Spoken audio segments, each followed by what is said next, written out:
Good afternoon and welcome to today's webinar, How Franchisors Are Continuing to Succeed in Franchise Development Despite COVID-19.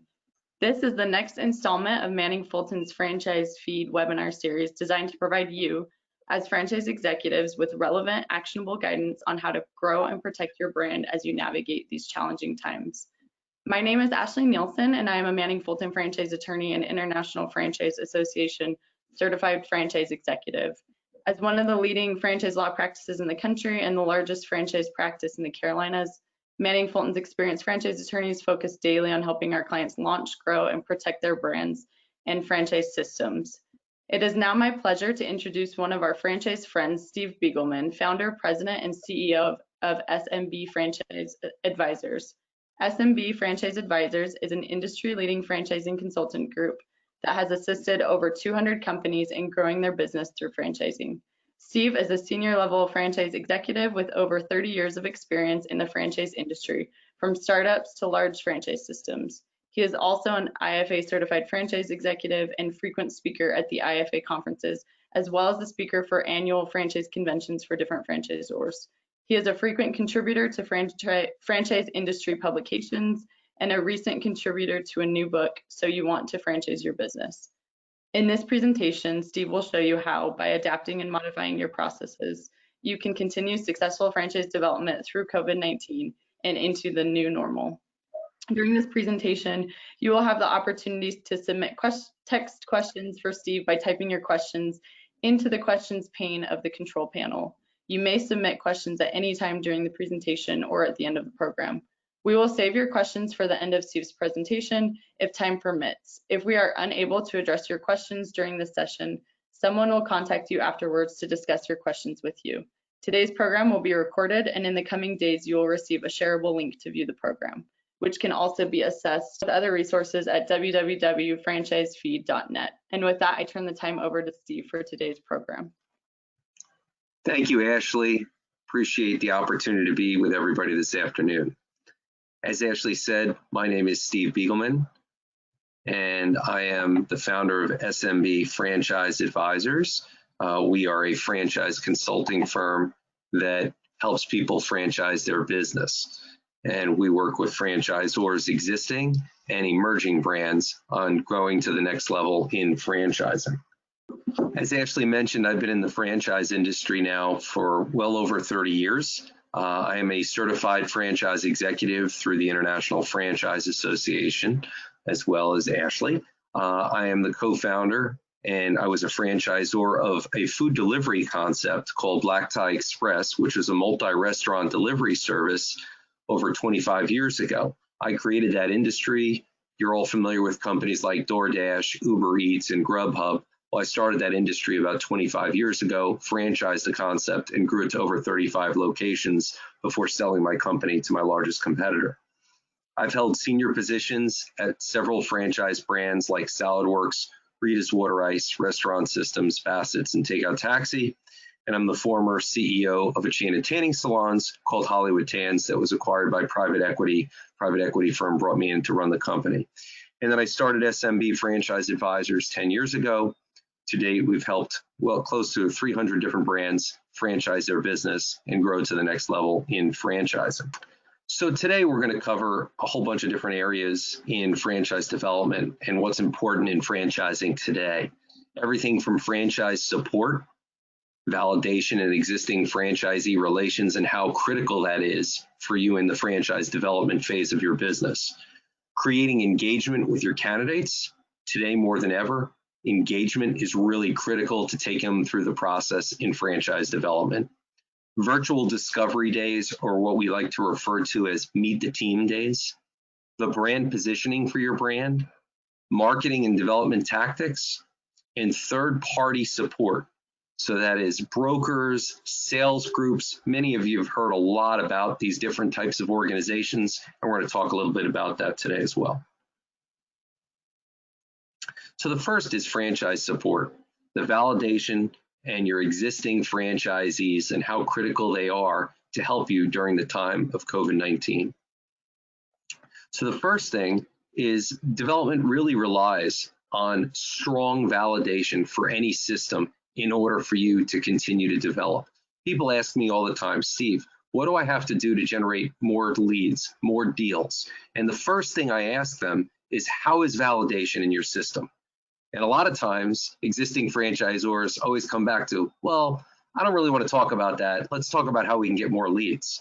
And I said, well, we have to make sure that the validation is there first and foremost, because today more than ever, franchisees, potential franchisees, are really going to do their due diligence on your brand. And you need to make sure that your system is strong and your franchisees will validate, even during tough times. And sometimes the tougher times are the most important times. If you can help them get through those, the validation will be really strong now and even stronger after the fact. So really, you start with an assessment of your current climate of your system. And that is just talking to your franchisees. And you want to focus on protecting the brand and maintaining the bottom line profitability for your units. Again, now is as important time as ever to making sure your franchisees are profitable and can maintain their business and maintain their operations. Make sure everyone else feels safe, your customers, your employees. So that goes back to things like the proper PPE, adapt new protocols and modify operations. You want to work from home, policies, staggered or flex offices, reservation only system to limit foot traffic and adhere to social distancing guidelines, no contact or curbside delivery. You know, these are important things in operations today for your franchise operations that didn't exist before. So prior to COVID-19, we didn't worry about a lot of these things. Sure, safety and security is always important in every brand, but now more than ever, it's critical, especially if you're a restaurant brand. All the processes and systems you have to put in place before you allow customers to come in either outside or inside your restaurants are really, really critical. And how do you make your employees feel safe, right? Really, really important that you do those things. So again, you want to make sure that you really work with your franchisees, they work with their employees, and that everyone feels comfortable and safe. And from the home office standpoint for the franchisor, when you're allowing your employees to come back into your corporate offices as you open up again, you want to make sure those employees feel safe and comfortable coming back.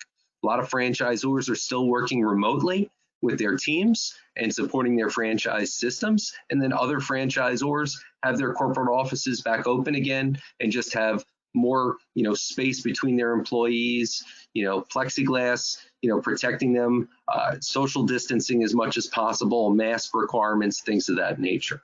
Also, from a franchise support standpoint, you really want to make sure your franchisees took full advantage of all the stimulus and federal and state programs that were out there. We all talk about the PPP program that the government rolled out during the pandemic. That was really critical to helping a lot of franchisees stay in business and continue to operate their locations. So it was really important as a franchisor that you communicated with your franchisees and helped make sure that they were receiving the funding that they needed to continue to operate their business. If they were shut down for a period of time, it helped them pay their rents. It helped them, pay any debt service they may have had. Although the SBA was doing a program where they were waiving loans for, I think, about 6 months, which really helped in a lot of cases. But maybe somebody didn't have an SBA loan. Maybe it was a commercial loan. They still had to make those payments. So getting the PPP money really helped a lot of these businesses continue to operate.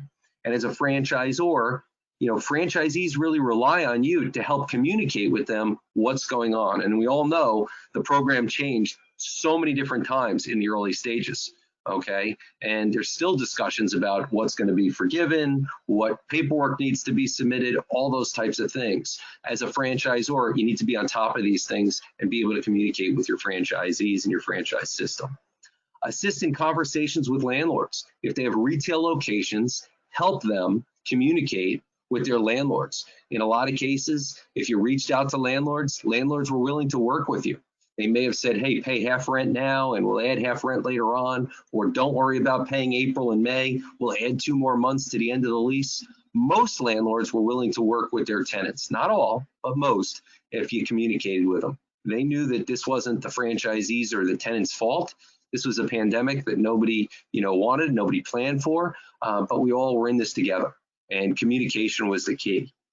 Be sure that the lines of credit are available, that they were getting the proper funding, as I mentioned earlier, and leverage the relationships with your vendors. Sometimes they just need a little extra help with their vendors. And I understand the vendors want to be paid, but it doesn't do the vendors any good if the franchisees end up going out of business. So again, we're all in this together, and we got to make it work for the sake of the franchise system. You also want to increase the frequency of regular calls with your franchisees. We literally have some franchisors that for the first 60 and 90 days communicated with their franchisees every single day. One of our franchisors had a standing call at 2 p.m. every day with their franchise system. They thought it was going to be a bloodbath. They thought it was going to be challenges. And you know what? The franchisees really appreciated the communication, not only with the franchisor, but being able to communicate with the other franchisees. Other franchisors were communicating on a weekly basis, some every other week. Some were just receiving extra calls from their franchise business coaches, but communication is really, really the key. Even if you don't know the answers, a lot of times they just wanted somebody to talk to and understand that they're not in this alone. A lot of times you're giving a state of the company, you're discussing some logistics, whether it's some vendors, you may have some problems getting some products in stock, or your distribution facility may. So you need to be able to communicate that. Marketing strategies, how are we going to communicate with the customers during this tough time? Training, what kind of training are you going to provide, especially with the safety procedures that you need to put in place? And open discussion, what's out there, what's working, what's not, how are you getting through this? And system-wide collaboration of best practices and strategies is always critical. Again, continue to protect the brand and provide support in the development. FaceTime tours of stores under construction, great. Provide online training for franchisees and their staff, also great. There's some great software programs out there that you can utilize to train your franchisees and train your employees. A lot of franchisors went to online training for their new franchisees and remote. You can do that. Something certainly most franchisors didn't plan for prior to COVID, but have adjusted. And as the term you've heard over and over again, they pivoted. And franchisors did it over and over again to make things work for their franchise brand. And leverage the relationship with the vendors that you have. A lot of vendors have some great information on things for your franchisees. ADP, I know, does a great job of pushing out information, whether it's employment guidelines, PPE guidelines, whatever it may be. You want to share that information with your franchisees whenever possible. Additional marketing support, again, relevant to changes, making sure, as I mentioned, the PPE that they have, the social distancing, the curbside pickup. Increase your social media presence, including a lot of video content, and we're going to talk about some of that shortly. What I'm going to do now is turn it over to a video that Dawn Abamondi, our Director of Marketing, did with a few of our brands to talk a little bit about what they've gone through during the COVID-19 pandemic and how they're dealing with the development side of their business. Dawn? Hi, everybody. This is Dawn Abamondi from SMB Franchise Advisors, and I am here today with Stephen Parker and Jason Parker, co-founders of Canine Resorts. Thank you, gentlemen, for joining me today. How are you? Doing great. Very Doing well. great. How about yourself? Great, thank you. Stephen, can you just tell us a little bit about Canine Resorts for those people who may not know of the brand? Sure, absolutely. So Canine Resorts Luxury Pet Hotel was founded by my brother Jason and I in 2005. We started franchising in 2011. We currently have 57 locations, either open or in immediate development, 2 of which are company-owned stores. And we have sold 6 franchises since this past March. Congratulations. I am always excited to hear that we've had franchisors who are continuing to bring new owners on and show their optimistic faith in the brand and join you, especially in these last 6 months. So congratulations. Thank you. So Jason, can you speak a little bit about how you are supporting your franchisees during this time? Sure, absolutely. So we've done a couple of different things to help support our franchisees during this time.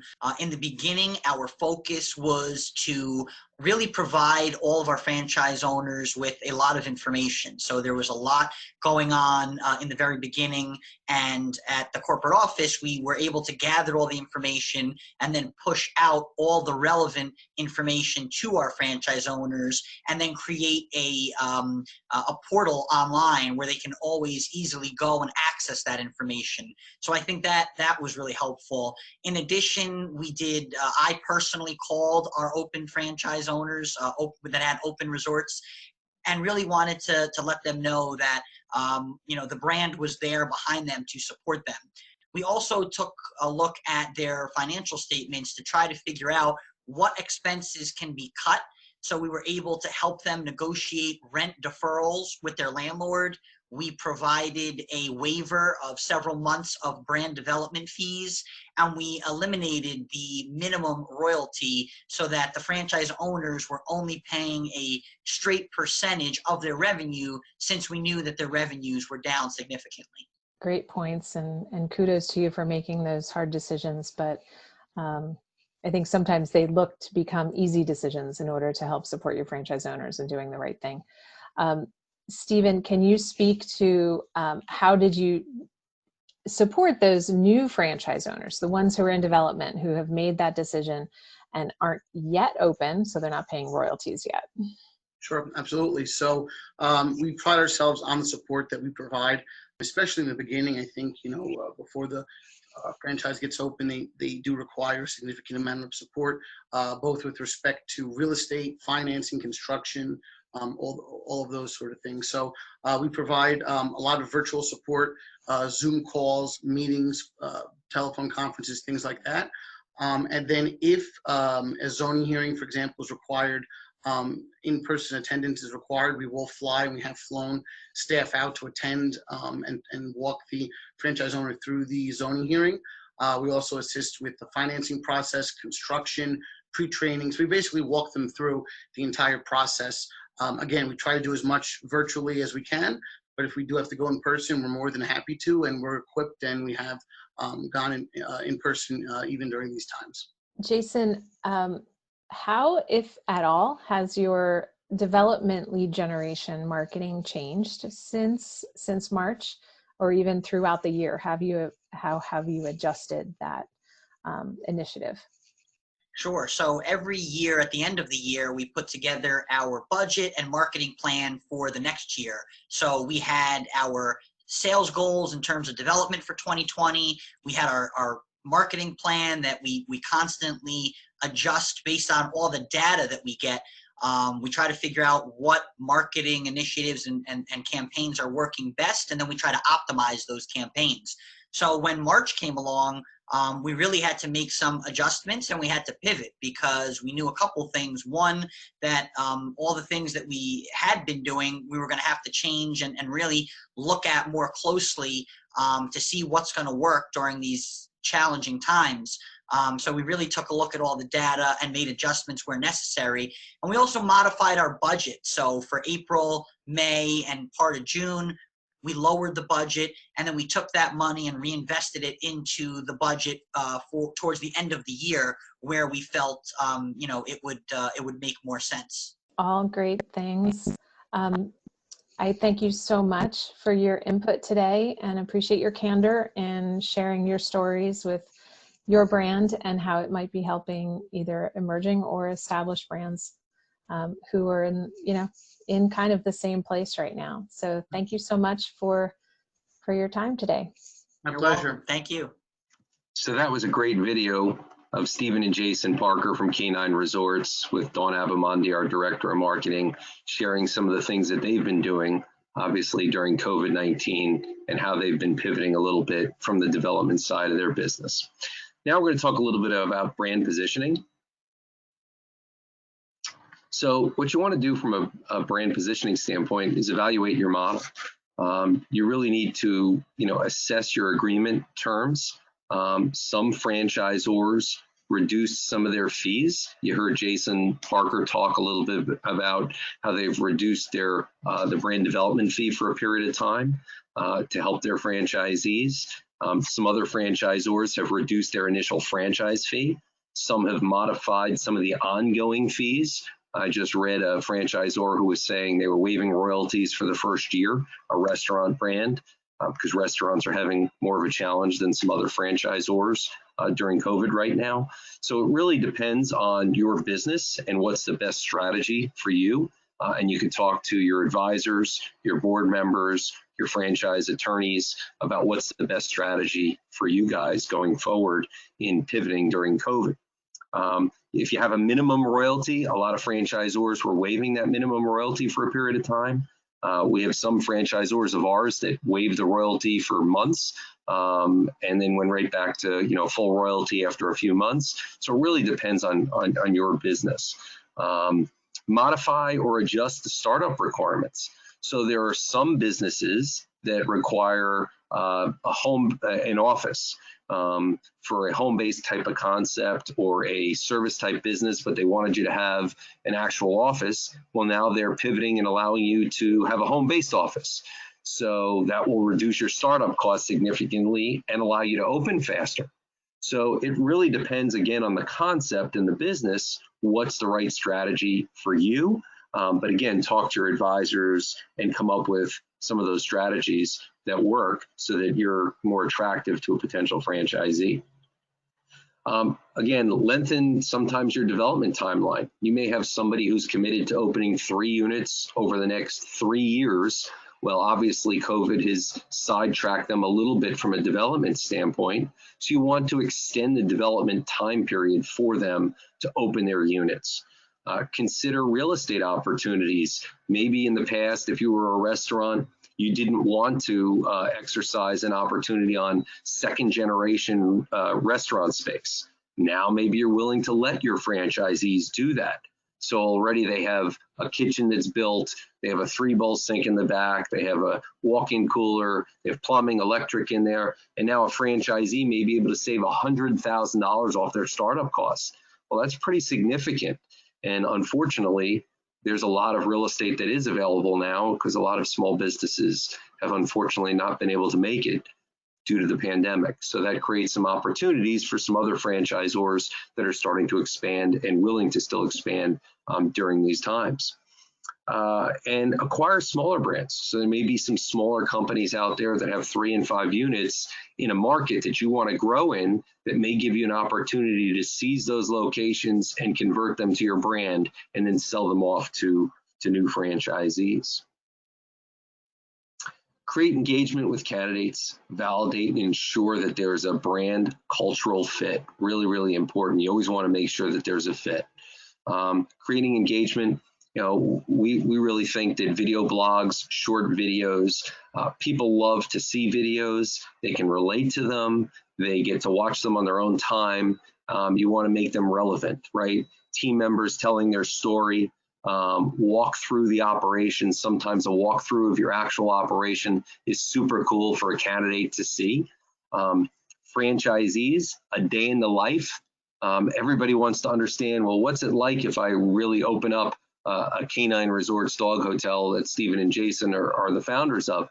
So what's it going to be like for me if I'm a franchisee? Am I playing with dogs all day, or am I checking dogs into the hotel, or am I, doing accounting and payroll all the time, hiring, firing? What am I really doing? So a day in the life or a quick video, 20, 30 minutes, 10-minute video are always great things for a potential franchisee to see. Sometimes some short videos for some of your suppliers are also helpful. And then customer testimonials, how much they love your brand, that you were there for them, whether it's as a restaurant that was doing takeout service, whether it was a yoga studio that went to remote education or a fitness concept, or whatever else it may be.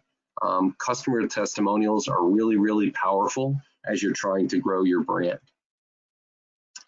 Send the links to watch the video prior to your scheduled lead follow-up with your potential franchisee. Use social media as part of marketing Really, really great tactic, especially in today's times. Be sure to add key points on what the brand culture is like. Just because somebody wants to join your system doesn't mean that they're right for your system. And I know that's real easy for me to say, and it's really hard for some emerging brands on the call to say, how can I turn down that candidate when I don't have any franchisees yet, or I only have 1 or 2 franchisees and somebody's ready to write a check for a $40,000 franchise fee and invest in my brand. You know, one of the brands that we launched into franchising is a brand called Gym Guys. And I remember when, you know, Josh first started working with us, he had a candidate that was interested in his franchise, and you know, he called me up and the person didn't meet his cultural fit. And, you know, he asked me what he should do, and I told him, and he didn't move forward, and it was the best decision he ever made. And he'll tell you that. We had the same thing with a childcare concept that we launched into franchising. And I remember very early on, he had a candidate that came in and said, you know, I just want to tell you, I have the money. I have $1 million to invest in the business, but I just want to let you know one thing. And he said, what's that? He said, I really don't like kids. So, you know, the franchisor called me and said, what do I do? And I said, sure enough, you want to turn them down because it doesn't fit your culture, even though financially they have the funds. And, you know, sure enough, it was the best decision he ever made. And he talks about that all the time now. And that system has 150 franchises today. But early on, when you have 4 or 5, it's hard to turn somebody down, but you need to do that. So making sure that really they're a cultural fit and they believe in the brand is really important. And share your why. Why you, why your brand, why us, and why now? And it's all about the story that you share with that potential franchisee that gets them excited about your brand.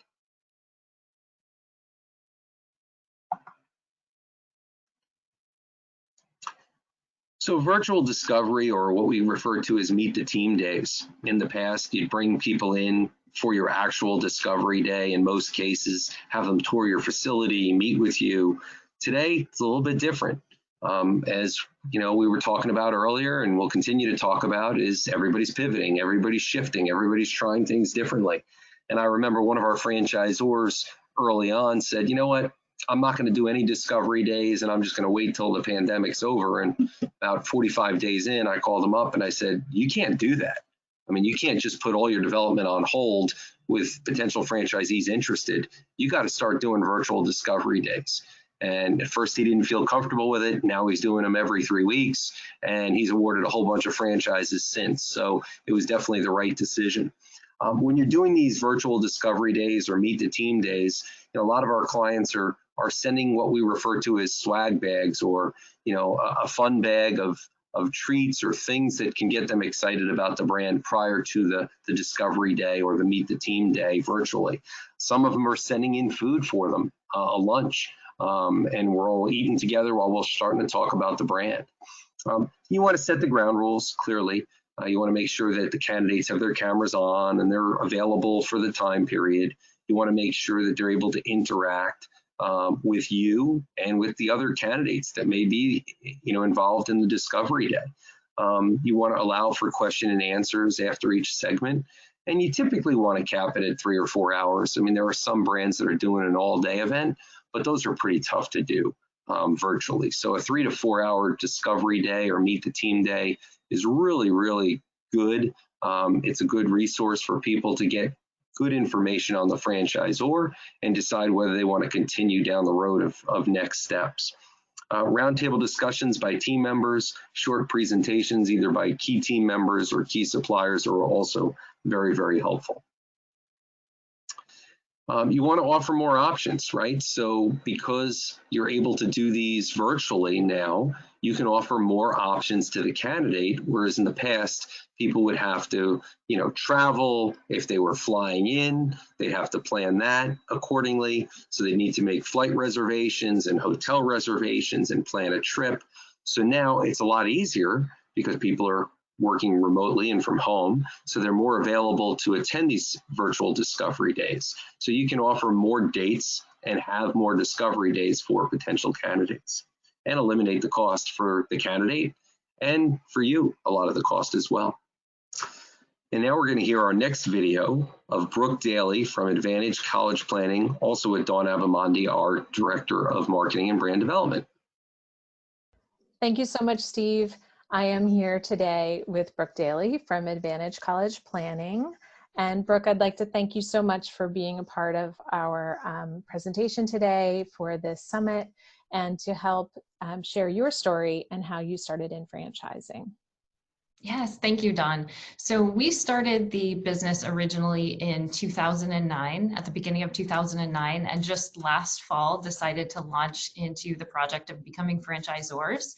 Our FDD was completed this past spring, so now we're really just jumping into the process of, developing our franchisees or getting new franchisees to join our brand.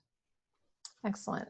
And since we started working with you, we've had many, many discussions over the last year or so on how you were going to initiate marketing activities to attract those franchise owners and be able to have those conversations. What are some of the things that you're doing now, and what are some things that have changed maybe since our initial plan to launch your brand?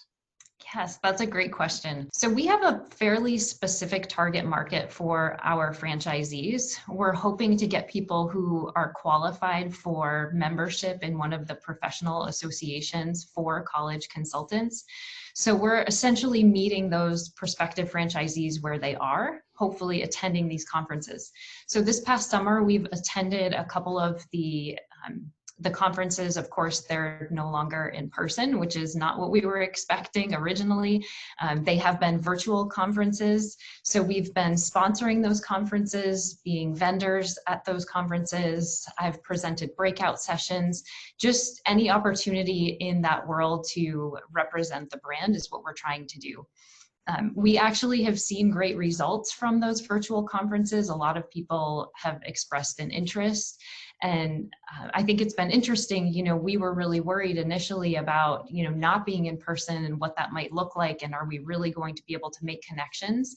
And we feel that our list of prospective franchisees is actually bigger than it may have been in person, because people have, it's less of a, I guess it's lower risk for them to just send an email, through our virtual booth to say, I'd love to learn more, versus approaching a table with a person and feeling like they have to come and have a conversation with us. And we've had some great one-on-one conversations as a result of those inquiries in our, virtual conferences. So it's been more positive than we even thought or had hoped for. So that's a plus. And then the other initiative that we're working on is at the beginning of next month, we're doing a webinar all about our franchise opportunity, which we've taken portions of our Discovery Day presentation. We're adapting that to do, a shorter, 1 hour,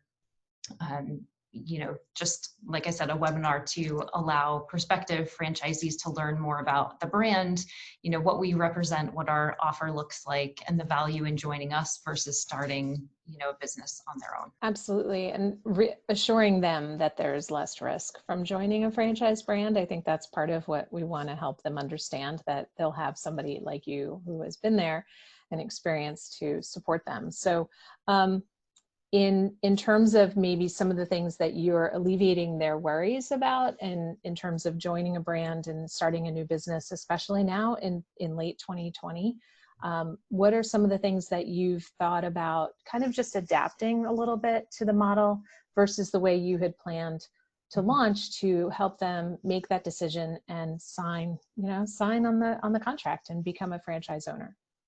Yeah, that's a great question. So we are in a fortunate position that in March, when the pandemic hit, we were able to almost seamlessly transition to a Zoom, virtual environment with our clients and our prospective clients. So we've actually seen a fairly significant business growth this year, which is not the same as other brands and other businesses. So that's part of our, giving prospective franchisees the confidence that this business can grow even in a pandemic. The one change that we're making for those initial franchisees is that we're not requiring them to have physical office space. They can work virtually from home if they'd like, which which is not exactly what we were expecting or what we have in our FDD, but is something that we'll modify for those first franchisees. Thank you so much for your insight. Appreciate your positive outlook on growth, and we wish you the best in bringing on your first franchise owner. Thank you, Dawn. You're welcome. Thank you, Brooke and Dawn. That was great. And as I said earlier, when we discussed, some concepts and franchisors are allowing their franchisees to pivot and adjust a little bit.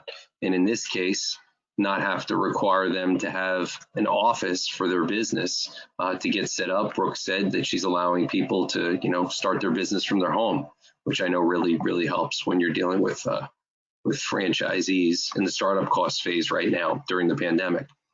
Now we're going to talk about some marketing tactics. So many franchisors, and you heard Jason Parker mention this from K9 Resorts, reduced their marketing spend early on in the pandemic. So they cut back a little bit during March and April and May. They wanted to see how things shook out. Most franchisors didn't totally cut their budget because they didn't want to lose, some of their searches on the internet, some of their Google searches and things of that nature. But at the same time, they cut back a lot of their traditional marketing and advertising. Certainly trade shows stopped happening. So they did adjust and change their strategy. But many of them have really increased their marketing spend again, heading into the end of the year. New content for franchisees. So immediate need of revenue and maintaining customers, more focus on loyalty and creating trust, overall improvement of brand awareness, and benefited development for owner candidates who are also consumers too. So you want to really, focus on some of those tactics. You want to reassess who your ideal candidate is. This is one of our brands who just awarded their first franchise, which is always very exciting when you award the first one. Take time to define, your franchise owner avatar. Who is that candidate? Who's the ideal person that you're looking for? Geographically focus your marketing investment beyond open territories. States classifying your business as essential. Some businesses are essential and can be open through the pandemic. Well, that was pretty critical. And for that, those businesses really had a lot of traction with franchise development and franchise sales during the pandemic. States in areas that were fully open and not locked down, you may want to do more development in those areas. If you're a restaurant, is indoor dining permitted in your area?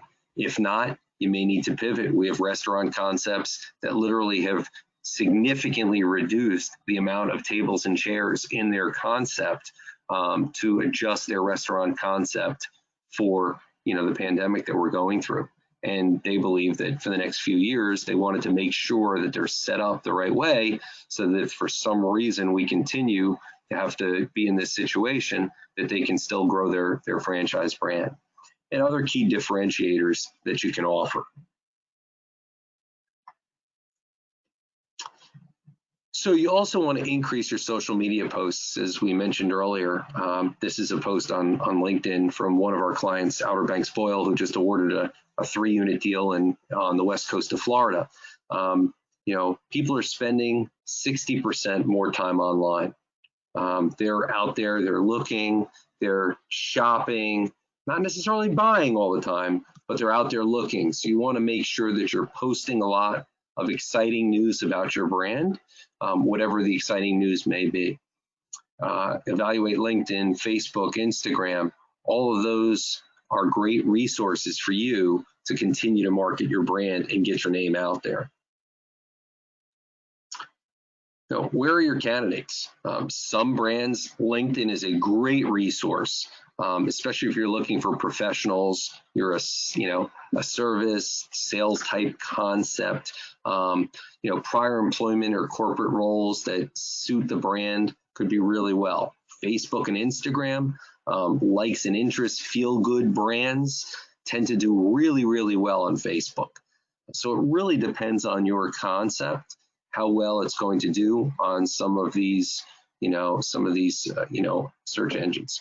Tailor the content and the length of your video platforms to your brand, right? So you don't want to have a 35-minute video because people aren't going to necessarily sit there and watch it, whereas they may watch a 5 or a 6-minute video. So you want to tailor the content and the time for the video to the people that are going to be, watching and learning about your concept. Now we're going to get to hear from Colette Bell from Ace Handyman Services, along with Dawn Abamonde again, our last video, telling you a little bit about how they were deemed an essential business during this time, and their franchise development increased more than they had in the last several years. So Dawn, Colette, I'm going to turn it over to you. Thanks, Steve. I am here now today with Colette Bell from Ace Handyman Services. Hi, Colette. Hi, Dawn. Thanks for inviting me. Well, thanks for being here. So if you could please tell the webinar attendees and participants a little bit about your brand and history. I'd love to. My name is Colette Bell, and I'm the VP of Franchise Development for Ace Handyman Services. And before we were Ace Handyman Services, which happened last September in 2019, we were a handyman concept known as Handyman Matters, which has been around since 1998, and it's actually a concept that my husband and I founded. So we were acquired by Ace Hardware, and now we're operating under the new brand name. And we were there to help you celebrate that. We were so excited for you. It's always wonderful when we know founders who have worked really hard on their business to develop their brand, support their franchise owners, and then they have the opportunity to be part of an acquisition to a larger brand. So congratulations again. It's almost a year in celebration. Yeah, thank you. Great. So a lot has changed since last September and definitely since March.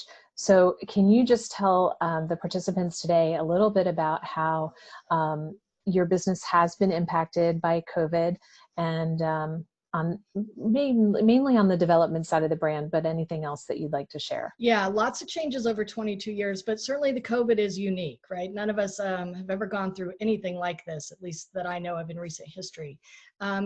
Very interesting impacts on consumers, obviously where different industry segments are concerned. It turns out that handyman is an essential business. Which I was not aware of until we ended up in this virus.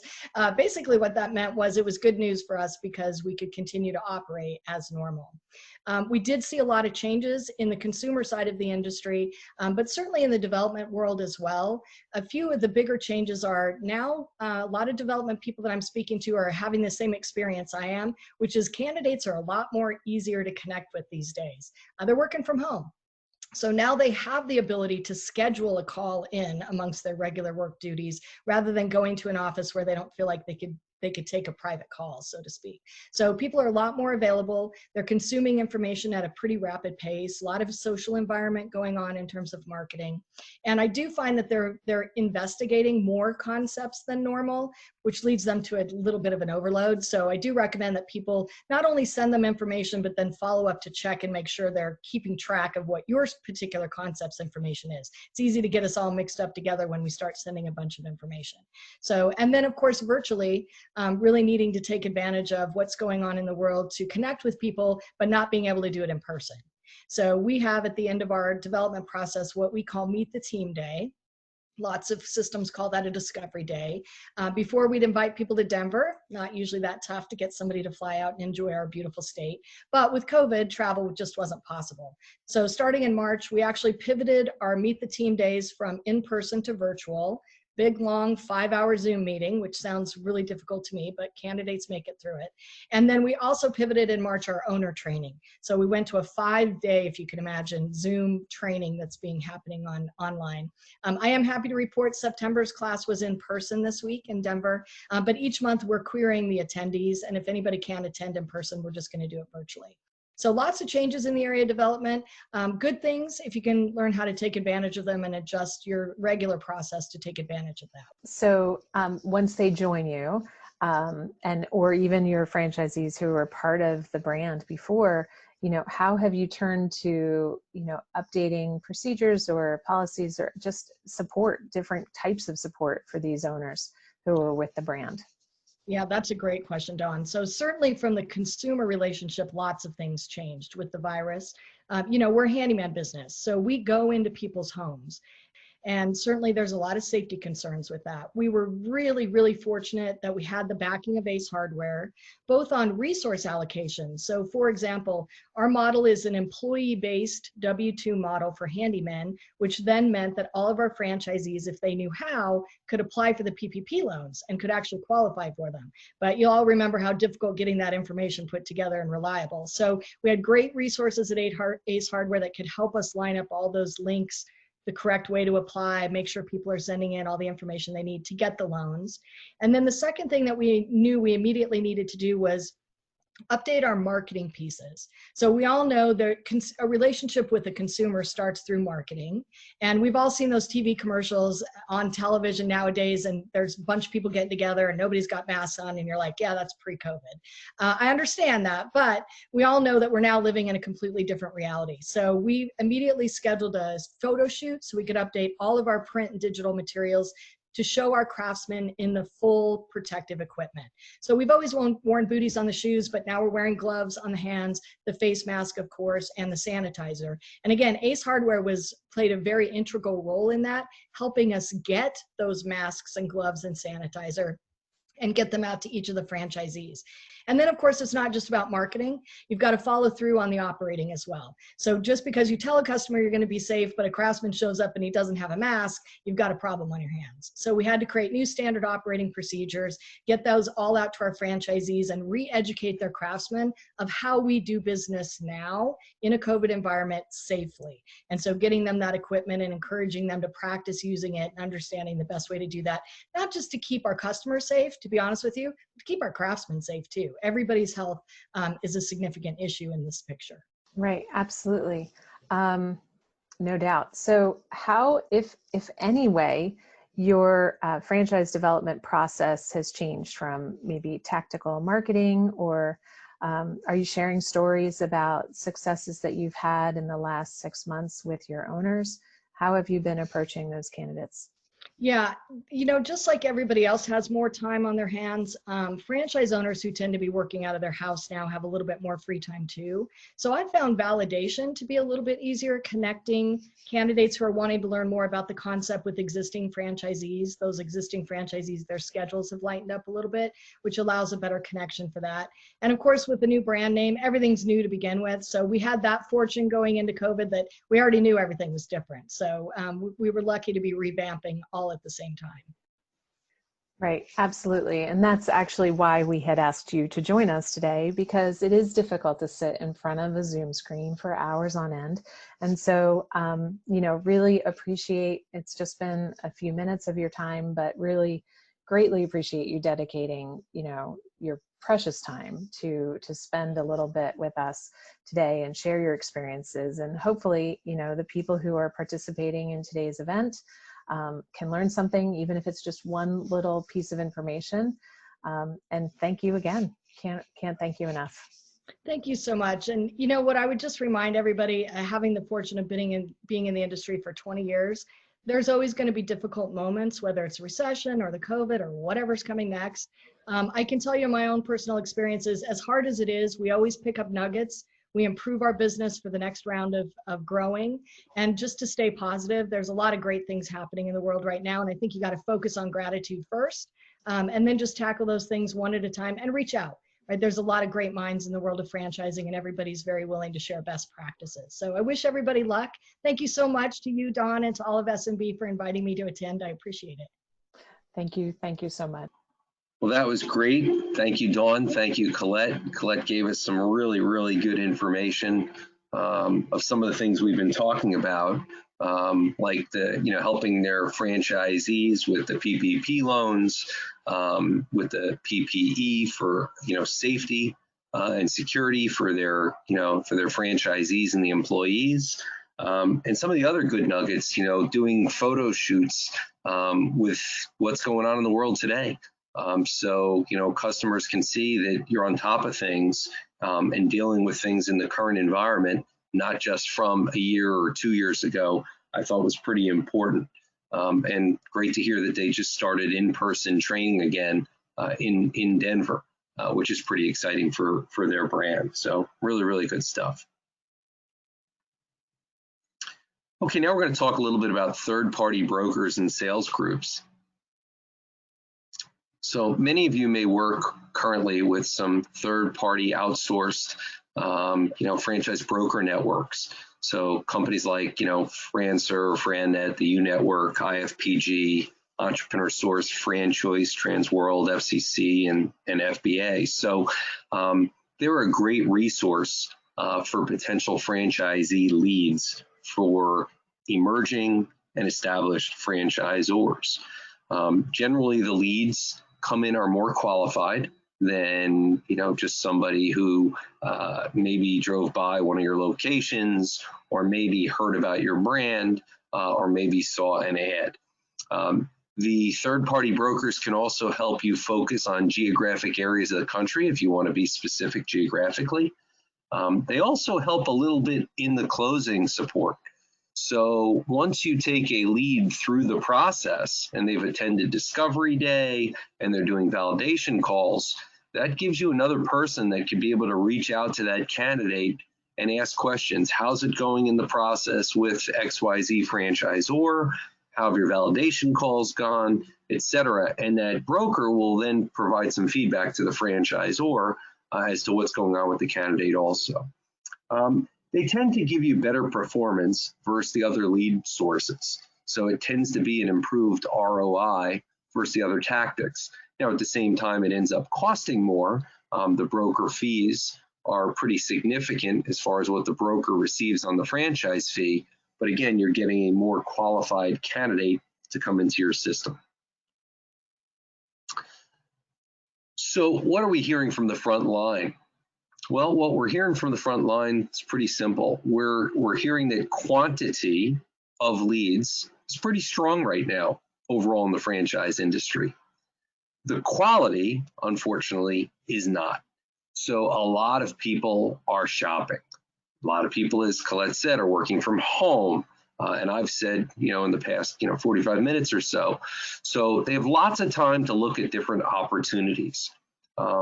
They're more available to schedule calls with you during the day, which is great. So they're more available to schedule those discovery day calls or follow-up calls with you in the sales process.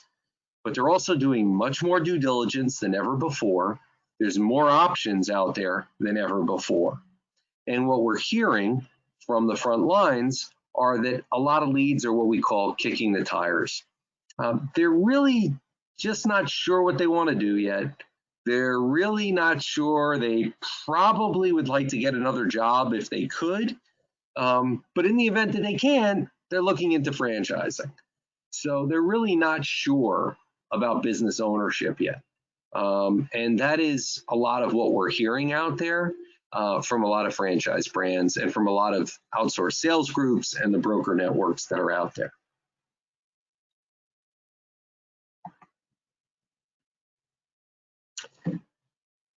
Consider existing business owners. So if you're looking at attracting, this has been a big strategy for a lot of franchisors for so many years, that they're going after existing franchisees in other systems to potentially become franchisees in their system. So, I know that Jason and Steven at K9 Resorts, they like people that are in the hotel business because, K9 Resorts is a luxury hotel for dogs. So people who are already in the hotel business with other brands could be good franchisees for their brand. Well, guess what? The hotel industry has taken a pretty big hit during COVID, and they're just trying to keep their doors open and their lights on right now. So going after them for another potential business is a little more challenging, as an example. Going after owners that own Planet Fitnesses and Crunch Fitnesses, right now they're just trying to survive, let alone thinking about other businesses. So you have to be considerate of the situations that they're in when you go and approach them as potential franchisees. Again, essential business owners, they may be essential. So Colette talked about how, Ace Handyman is an essential business, but they may be too busy right now to consider another business opportunity. And non-essential business owners are just trying to survive, as I said. So you got to be real careful when you're going after existing business owners for a lot of different reasons. Okay, so to summarize, because I know I'm getting here to the end of my hour, over communicate and build positive relations with your existing franchisees. Really, really important that you're there for them and that you over communicate with them to help them get through these times. Create more layers of engagement to help validate the candidate and convey the brand culture. Build a relationship in spite of non-traditional virtual interactions. Again, we'd all love to be in person all the time and go back to, doing handshakes and even hugs when appropriate, but, can't do those things right now. It's a little more challenging than times were in the past. Establish a new process for virtual discovery and meet the team days. Add new marketing tactics that may be a little bit different than you were doing prior to COVID. And leverage third-party broker and sales groups to reach qualified candidates. They're still getting in front of candidates, even virtually, and that gives you the opportunity to get more leads than you may have been getting prior. Don't stop the process, keep active in your development, and adjust the effort and your expectations. I'd like to thank everyone for attending today, and I'll turn it back over to Ashley to see if we have any questions or have any time for questions. I know we're at the end of our hour here, and my contact information is here on this slide. Feel free to send me an email directly or call if you have any questions or think we may be able to help you in any way. So thanks for everybody's time this afternoon, and I'll turn it back over to Ashley. Hi, everyone. So we're at the end of our time today. So if you have any questions, please put them in the chat box or feel free to email us or Steve, and we'll make sure to direct them to the proper person and make sure that your questions are answered. Thank you so much, Steve, and thank you everyone for attending today's webinar, How Franchisors Are Continuing to Succeed in Franchise Development Despite COVID-19. It sounds like we may have had a bit of technical difficulty with the video for a few people. If that's the case, please rest assured we will send you, we'll send all the attendees a recording of this video. Hopefully we'll be able to get that video issue squared away. But again, we thank Steve so much, and we thank you for joining us today, and we hope you have a fantastic day. Thanks. Thanks, everyone.